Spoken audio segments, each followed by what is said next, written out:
항상 기뻐하라, 쉬지 말고 기도하라, 범사에 감사하라. 이것이 그리스도 예수 안에서 너희를 향하신 하나님의 뜻이니라. 성령을 소멸하지 말며 예언을 멸시하지 말며 범사에 헤아려 좋은 것을 취하고 악은 어떤 모양이라도 버리라. 평강의 하나님이 친히 너희를 온전히 거룩하게 하시고 또 너희의 온 영과 혼과 몸이 우리 주 예수 그리스도께서 강림하실 때에 흠없게 보존되기를 원하노라. 너희를 부르신 이는 미쁘시니 그가 또한 이루시리라. 아멘. 예수님을 메시아 하나님으로 믿는다는 이유 때문에 엄청난 고난을 당하며 신앙생활하고 있던 교회를 향해서 하나님은 바울 사도를 통해서 하나님의 뜻을 말씀하셨습니다. 그러나 구원받아 천국 백성이 되었지만 현실에서 닥쳐오는 박해와 고난을 이겨낸 것은 쉽지 않습니다. 그러자 많은 이단들이 임박한 종말론을 가지고 성도들을 유혹하기 시작했습니다.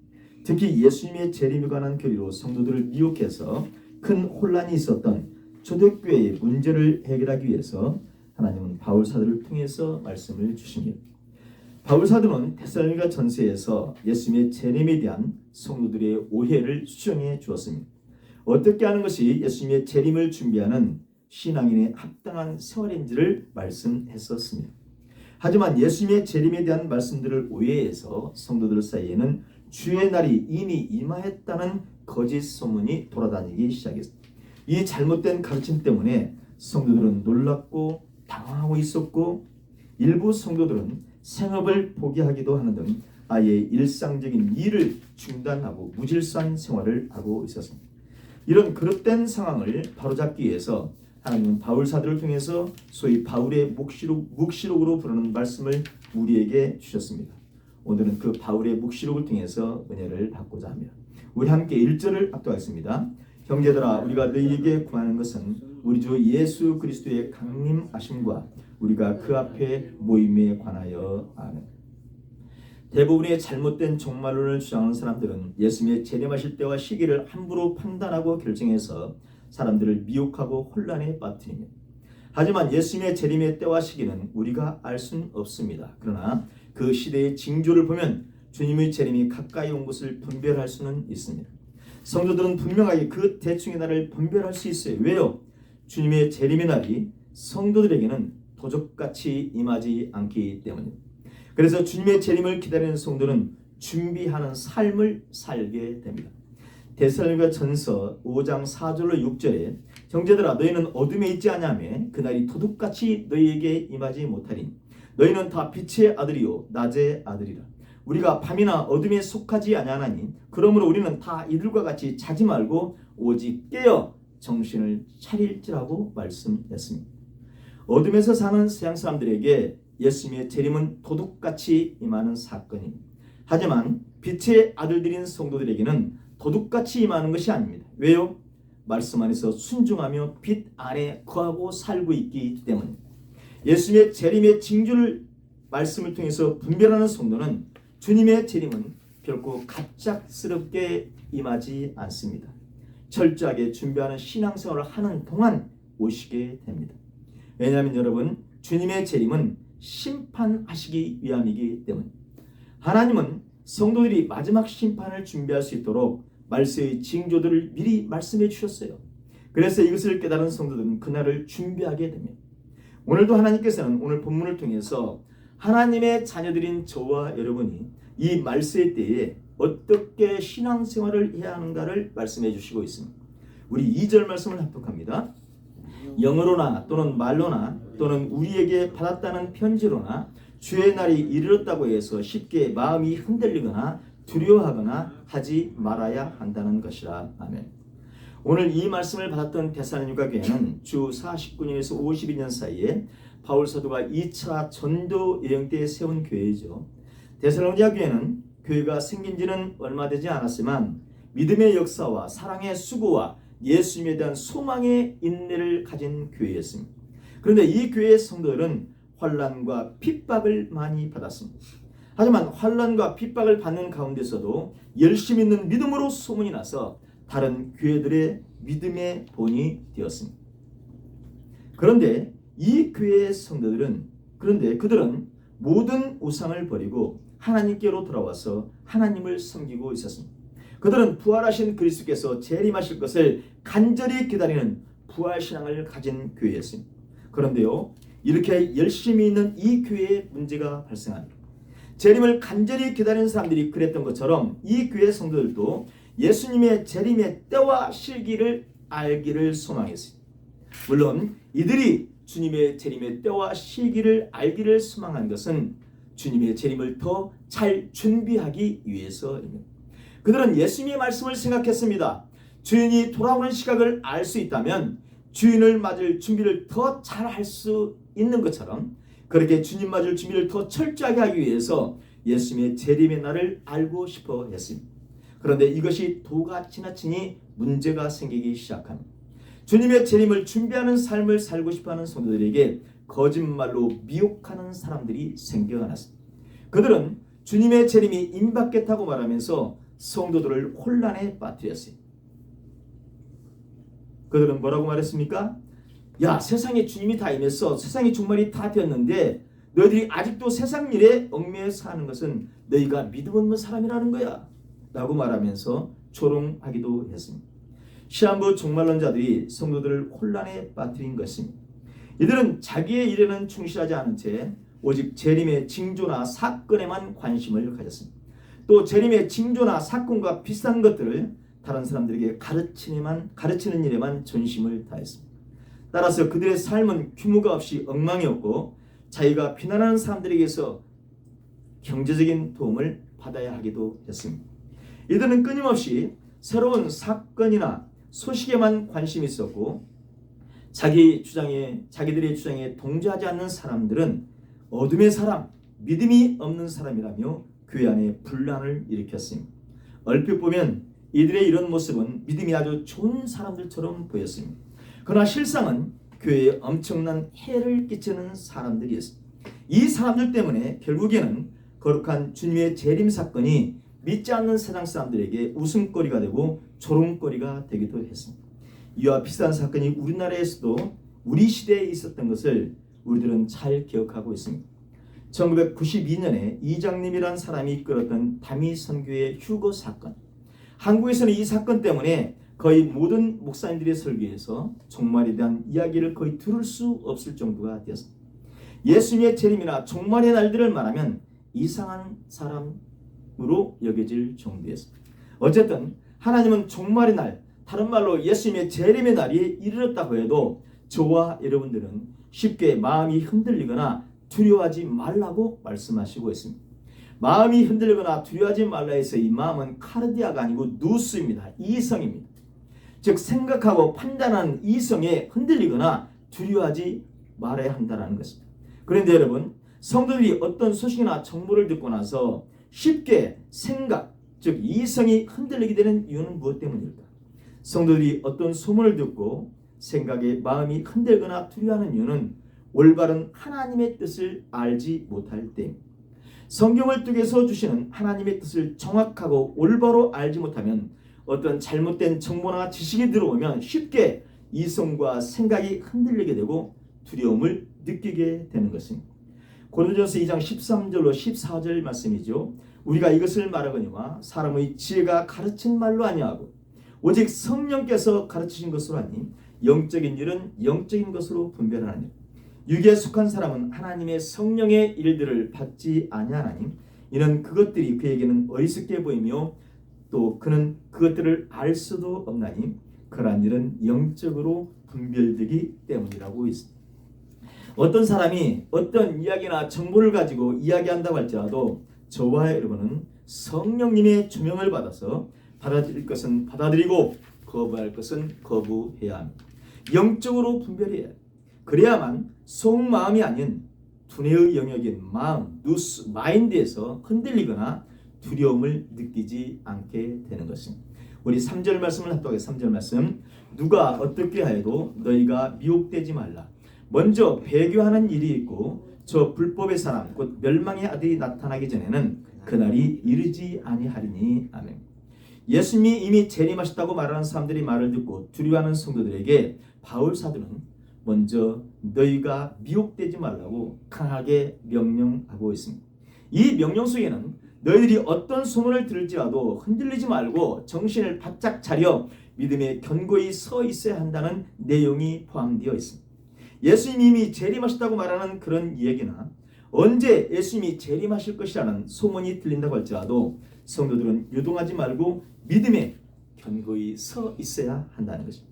왜 그렇습니까? 유혹하고 속이는 일은 사탄이 하는 일. 세상을 속이고 꿰는 자는 사탄입니다.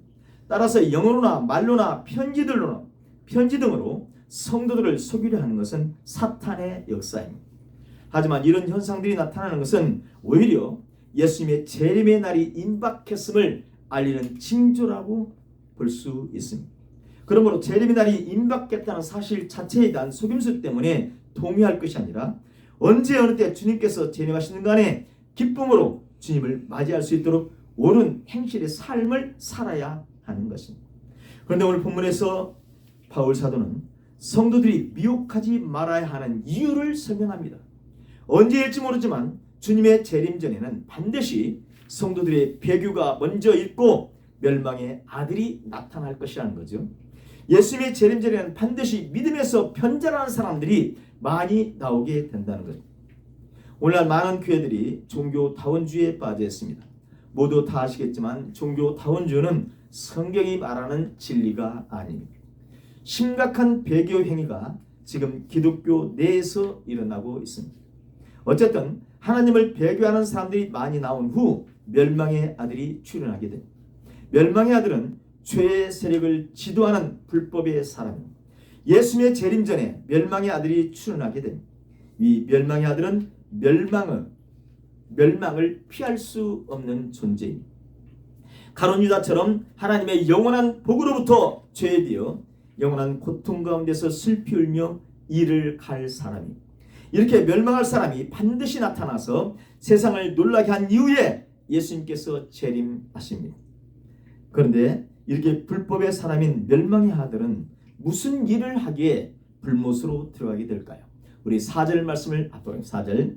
그는 대적하는 자라 신이라고 불리는 모든 것과 숭배함을 받는 것에 대항하여 그 위에 자기를 눕히고 하나님의 성전에 앉아 자기를 하나님이라고 내세우느니라. 아멘. 많은 사람들이 이 구절을 모든 세상의 종교가 하나로 통합될 것이라고 생각하고 있습니다. 소위 모든 종교에는 구원이 있다고 말하는 종교다원주의자들은 하나님은 사랑이시기 때문에 모든 사람이 구원을 받을 것이라고 말합니다.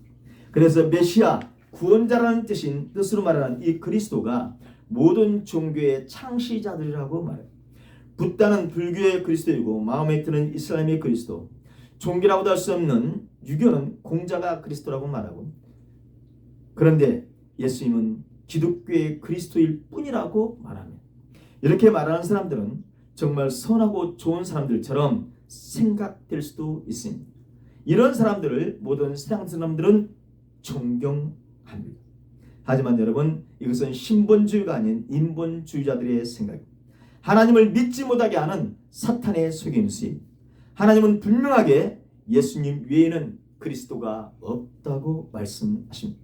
사도행전 4장 12절에서 다른 이로서는 구원을 받을 수 없나니 천하 사람 중에 구원받을 만한 다른 이름을 우리에게 주신 일이 없음이라고 말씀합니다. 이 땅에 오셔서 십자가를 감당하신 예수 그리스도만이 세상을 구원하신 참 그리스도임을 우리는 믿고 있습니다. 그런데요, 종말의 때 예수님의 재림이 임박할 때가 되면 모든 종교의 대표들이 가장 높은 자리에 올라서 자기가 하나님이라고 말하는 사람들이 나오게 되는데, 바로 그 일을 하나님의 성전에 앉아서 하게 됩니다. 여기서 이 대적하는 자가 하나님의 성전에 앉아서 자신이 하나님이라고 할 것이라는 이 말씀 때문에 이 하나님의 성전을 건축물로 보느냐, 성도들의 모임인 교회로 보느냐에 따라서 다른 주장들이 분분하게 있습니다. 저는 이 하나님의 성전을 교회, 성도들의 모임인 교회로 생각하고 있습니다. 그래서 예수님의 재림 전에 종교다원주의자 중에서 한 사람이 온전한 하나님의 교회의 꼭대기에 앉아서 말씀을 대적하고 사탄 노릇하는 불법의 사람이 있게 될 것으로 저는 그렇게 생각하고 있습니다. 아마도 하나님을 가장 잘 믿는다고 생각하는 사람 중에서 사탄에게 붙잡힌 자가 이런 짓을 하게 될 것이라고 저는 개인적으로 이렇게 생각하고 있습니다. 우리 6절 말씀을 합독하겠습니다. 너희는 지금 그로 하여금 그의 때에 나타나게 하려 하여 막는 것이 있는 것을 아나니. 아멘. 하나님의 성전에 앉아서 자기가 하나님이라고 말하면서 하나님을 대적할 존재가 아직 나타나지 않은 것은 아직 그때가 되지 않았기 때문이라고 말씀합니다. 지금은 불법의 사람이 나타나지 못하도록 막는 것이 있다는 거죠. 이 불법의 사람이 나타날 때가 되기 전까지는 철저하게 감춰져 있어서 알 수 없습니다. 왜냐하면 그것을 막는 것이 있기 때문입니다. 그 때에서 때라는 말 카이로스는 하나님의 경륜 안에 속해 있는 시간입니다. 이 시간은 예수님께서 재림하시기 직전에 하나님께서 허락하시는 때, 허락하시는 시간입니다. 그때 그 시간까지 그 멸망의 아들은 활동을 하지 못하고 사람들의 눈에도 나타나지 못하게 됩니다. 그렇다면 여러분, 여기서 이 불법의 아들을 막는 것, 즉 막는 세력은 무엇일까요? 여러 가지 견해가 있지만 이 가로막는 것은 바울이 전하고 있는 복음이나 성령 하나님으로 보는 것이 적절하다고 생각합니다. 바울이 전하고 있는 복음은 말씀이므로 가로막는 것은 진리의 영이신 성령 하나님 아니겠습니까? 물론 천사장급의 천사들도 사탄을 가로막을 수 있습니다. 그런데 오늘 성경의 문맥으로 볼 때 성령님으로 보는 것이 맞겠다고 성경학자들은 말하고 있습니다. 불법의 사람, 즉 멸망의 아들의 등장을 주님의 시간이 될 때까지 가로막고 있는 분은 성령으로 볼 수 있습니다. 그러므로 불법의 사람이 활동하는 역사도 하나님의 섭리 안에 있는 것입니다. 우리 7절 말씀을 압독하는 7절, 불법의 비밀이 이미 활동하였으나 지금은 그것을 막는 자가 있어 그 중에서 옮겨질 때까지 하리라. 아멘. 지금 이 세상은 사탄이 활동하고 있음을 우리는 잘 알고 있습니다. 하나님께 반역한 사단은 하늘에서 지상으로 쫓겨나서 지상에서 아담에게 선악과를 먹도록 유혹함으로 타락시켰습니다. 또한 지금도 사람들을 악하게 만들어 역사하고 있습니다.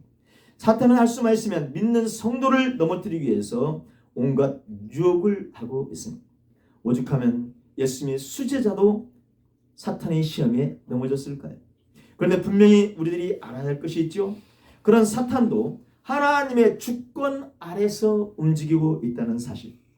사탄 마귀가 하나님과 성도들에게 적대적인 것은 사실입니다. 하지만 그것 역시 하나님께서 허용하신 작정 안에서 적대적인 것입니다.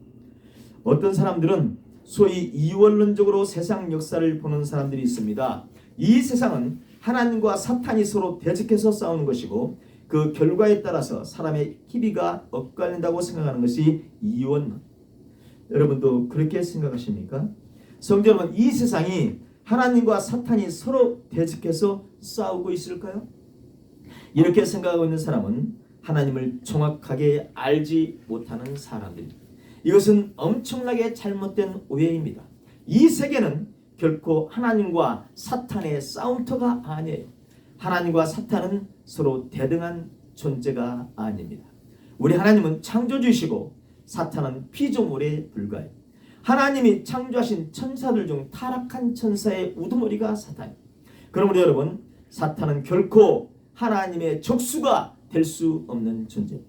다만 사탄이 이 땅에서 활동하는 것은 하나님께서 그의 활동을 일시적으로 허용하시기 때문입니다. 사탄은 하나님의 도구에 불과한 존재입니다. 지금은 우리들이 하나님께서 왜 사탄의 활동을 허용하시는지 분명하게 알 수 없습니다. 다만 사탄이 이 세상에서 활동하는 것은 하나님의 작정 가운데 포함되어서 진행되어지고 있다는 것입니다. 그러므로 사탄은 하나님의 주권 아래에 있습니다. 하나님의 허락하에 활동하는 존재에 불과합니다. 욥기서 1장과 2장은 이것을 잘 보여주고 있습니다. 하나님의 허락하에서 사탄은 욥에게 재앙을 주었습니다. 하지만 하나님의 허락하지 않는 욥의 생명은 손대지 못했습니다. 사탄과 그 조물애기들은 하나님이 허락하신 것만 이 땅에서 할 수 있습니다.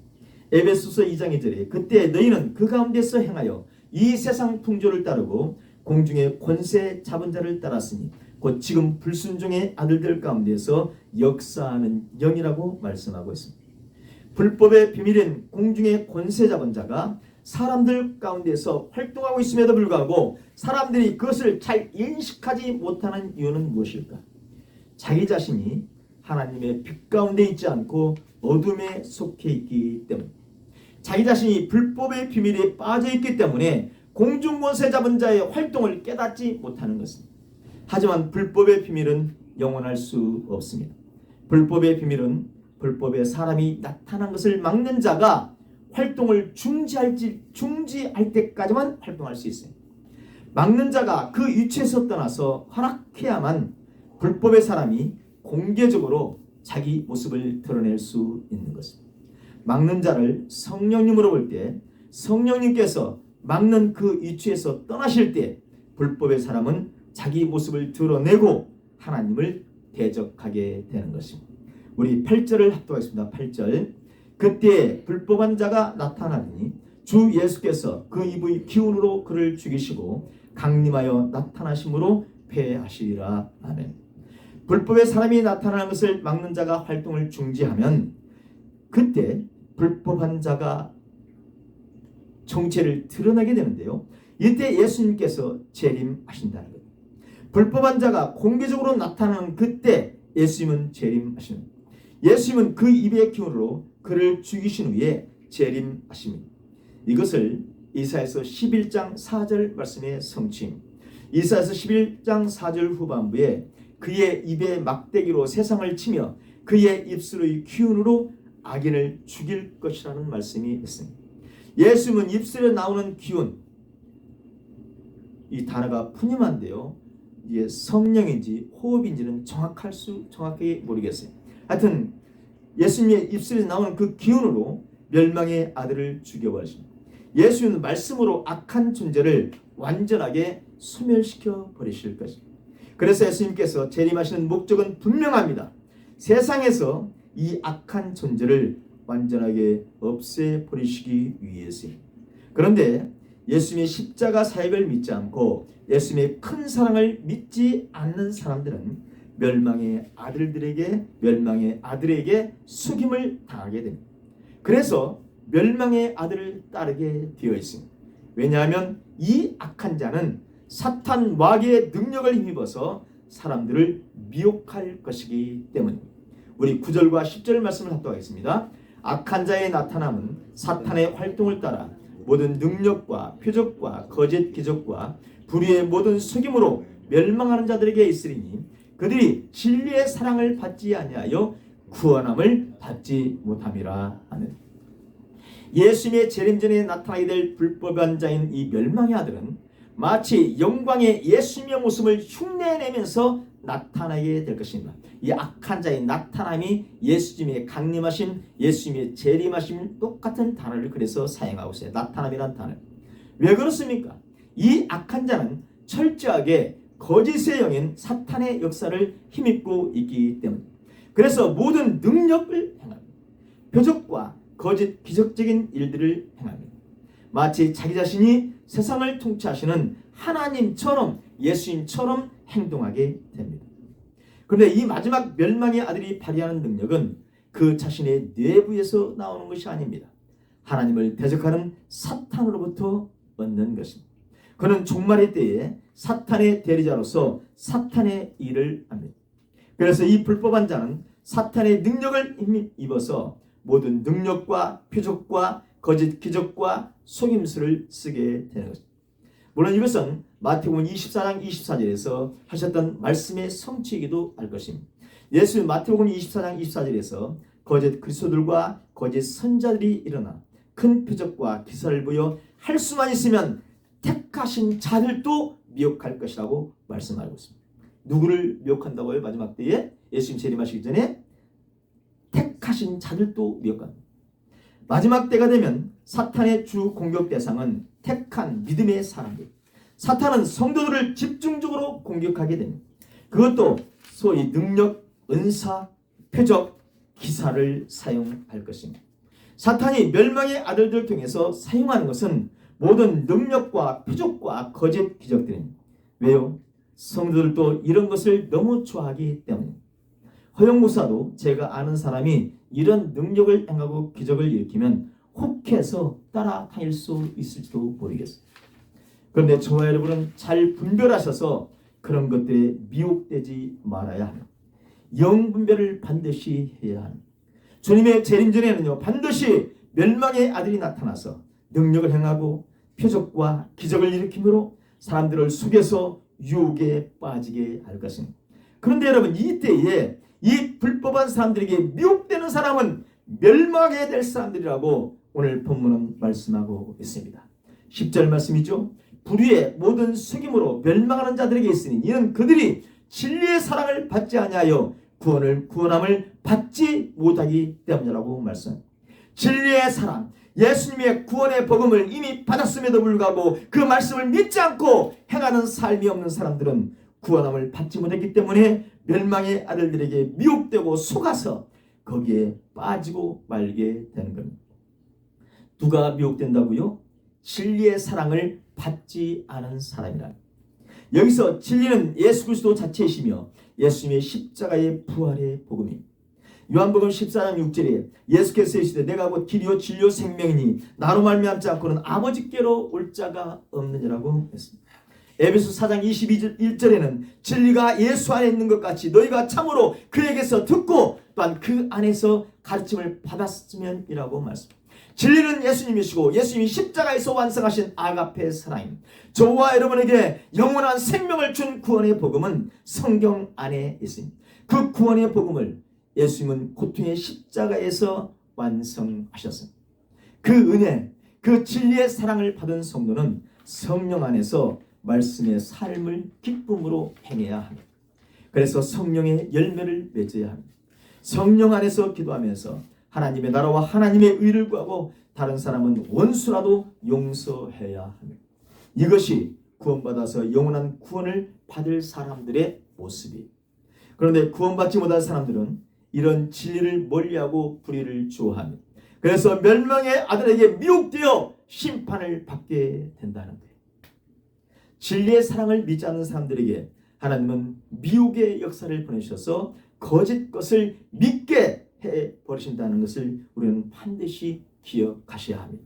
우리 11절 말씀을 합독하겠습니다. 11절 이러므로 하나님이 미혹의 역사를 그들에게 보내사 거짓 것을 믿게 하시면 아멘. 마지막 때가 되면 진리의 사랑을 믿지 않고 사는 사람들에게 하나님은 미혹의 역사를 보내셔서 거짓 것을 믿도록 허용해 버리신다는 거예요. 왜 사랑의 하나님께서 이렇게 하실까요? 그 사람들은 믿음을 배반한 사람들이기 때문에 부활의 복음, 구원의 복음, 생명의 복음을 듣고 입으로는 믿는다고 고백했던 사람들이 그런데 그 믿음을 떠나서 배교한 것입니다. 배교했다는 말이 무슨 말일까요? 믿음 생활에서 떠났다는 의미입니다. 입으로는 믿는다고 했지만 실제 삶에서는 믿지 않는 사람처럼 산 사람들입니다. 믿음 생활을 거부하며 아예 교회를 떠난 사람도 있을 것이고 말로는 성도이지만 성도답게 살지 않는 말로만 성도이든지 간에 이렇게 배교한 사람들은 멸망당할 사람들이라는 겁니다. 일단 배교한 사람들은 멸망을 당할 사람들이기 때문에 하나님은 그들에게 미혹의 역사를 보내셔서 그 거짓 것을 믿게 해버리신다는 거예요. 그런데 이런 사람들은요, 그 거짓 것을 좋아하기 때문에 좋아할 수밖에 없습니다. 자기의 성향대로 되는 것입니다. 열왕기상 22장 17절로 23절을 보면 하나님은 악행을 하는 아합 왕을 심판하시기 위해서 천상회를 개최하셨습니다. 그 천상회에서 한 영이 나와서 거짓말하는 영이 되어 아합의 모든 선자 입에 들어가겠다고 해요. 이에 하나님은 그것을 허락하신 그 결과 아합 왕은 거짓 선자들의 예언을 믿고 전장에 나갔다가 화상에 맞아 죽고 말았습니다. 악한 아합 왕을 하나님은 이렇게 심판하셨습니다. 그런데 그 과정에서 하나님은 거짓말하는 영의 역사를 활용하시는 것을 볼 수 있습니다. 우리 하나님은 구원과 심판의 주권자이십니다. 우리 하나님은 당신을 거부하는 사람들의 죄악된 본성을 적절하게 이용하신다는 것을 알아요. 죄악된 본성은 자기에게 맞는 성향을 가진 것들을 좋아하게 되어 있습니다. 하나님은 당신을 거부하는 죄인들의 죄악된 본성을 적절하게 이용하십니다. 그래서 사탄의 유혹에 넘어가게 하심으로써 죄인들을 심판하십니다. 하나님께서 유혹하신 것이 아니라 인간들이 스스로 선택하게 하신 것입니다. 우리 12절 말씀을 합독하겠습니다. 진리를 믿지 않고 불의를 좋아하는 모든 자들로 하여금 심판을 받게 하려 함이라. 아멘. 진리신 예수님을 믿지 않는 사람들은 불의를 좋아하게 되어 있습니다. 하나님은 진리를 믿지 않고 불의를 좋아하는 모든 사람들을 반드시 심판하시는 것을 믿으시기 바랍니다. 고린도전서 1장 23절에 우리는 십자가에 못 박힌 그리스도를 전하니 유대인에게는 거리끼는 것이고 이방인에게는 미련한 것이로다. 오직 부르심을 받은 자들에게는 유대인이나 헬라인이나 그리스도는 하나님의 능력이요 하나님의 지혜라. 아멘. 성도 여러분, 이것이 진리입니다. 하나님의 능력과 지혜이며 진리이신 예수 그리스도를 믿는 사람은 유대인이나 이방인이나 그 누구도 구원을 받게 됩니다. 하지만 이 진리를 믿지 않는 사람들에게는 미혹의 역사를 보내셔서 하나님의 심판이 임하게 됩니다. 이 진리를 믿지 않는 사람들은 무슨 다른 특별한 진리가 있는 줄 압니다. 그래서 그런 것들에 더 호기심을 느끼고 어떻게든 그런 것들을 붙잡아 보려고 노력합니다. 그리고 그 가운데 머물면서 즐기는 것을 기쁨으로 여깁니다. 그러니 그들의 삶의 마지막은 영원한 심판을 받게 되는 것입니다. 성도는 모든 사람이 지금이 말세라고 말합니다. 요즘 세상에서 일어나고 있는 사건들이나 현상들이 그 증거라고 말합니다. 이제 언제 예수님께서 재림하셔도 될 것 같은 일들이 세상에서 일어나고 있습니다. 그래서 모든 성도들이 예수님의 재림을 소망하고 있습니다. 그렇다면 저와 여러분은 주님 맞을 준비를 지금 하고 있으십니까? 오늘 본문을 쓰고 있는 바울 사도는 주님의 재림을 준비하고 있는 성도들에게 오늘 본문 뒤에 있는 15절에서 형제들아 굳건하게 서서 말로나 우리의 편지로나 가르침을 받은 전통을 지키라고 권고하고 있습니다. 뭐 하라고요? 가르침을 받은 전통을 지키는 삶을 살아라. 쉽게 말하면 염려 걱정하지 말고 항상 기뻐하고 범사에 감사하고 쉬지 말고 기도하는 전통을 지키면서 신앙생활을 하라는 것입니다. 예수님께서 재림하신 후 있게 될 천상의 혼잔치에 참여하는 성도들이 입을 세마포는 옳은 행실을 한 성도에게 주어집니다. 여기서 옳은 행실이 무엇입니까? 성경 말씀의 가르침을 받은 대로 지키며 사는 것입니다. 하나님은 오늘 바울의 묵시를 통해서 주님의 재림보다도 더 중요한 것은 저와 여러분들이 무엇을 추구하고 믿으며 오늘 살아야 하는가를 말씀하시고 있습니다. 진리를 믿지 않고 불의를 좋아하는 사람에게는 반드시 형벌의 심판이 있습니다. 예수님께서 저와 여러분에게 주신 진리의 사랑 안에 온전히 거하셔서 미혹의 역사에 빠지지 않으시고 주님을 만나시는 모두가 되시길 간절히 소원합니다. 진리를 믿지 않고 불의를 좋아하는 모든 사람들은 반드시 징벌의 심판을 받게 되어 있습니다. 이 징벌의 심판이 아니라 악에게 미혹되지 아니하고 진리의 사랑 안에 거하시다가 상급의 심판의 자리에 들어가시는 모두가 되시길 주님의 이름으로 축원합니다. 축원합니다. 하나님 아버지, 부족한 저희들을 부르시고 구원하셔서 의의 자리에 있게 하심을 감사합니다. 오직 진리의 믿음 안에 거하다가 주님 재림하시는 날 세마포 입은 신보로 단장되어 주님 앞에서는 우리 모두가 되게 하여 주옵소서. 주님 재림하시기 전 멸망의 아들이 우리를 미혹할 때 넘어가지 않도록 아버지 우리에게 믿음을 더하여 주옵소서. 우리 안에 모든 악을 물리쳐 주옵시고 멸망의 아들에게 속지 않도록 진리 안에만 거하게 하나님 아버지 은혜 허락하여 주시옵소서. 예수 그리스도의 이름으로 기도하옵나이다. 아멘.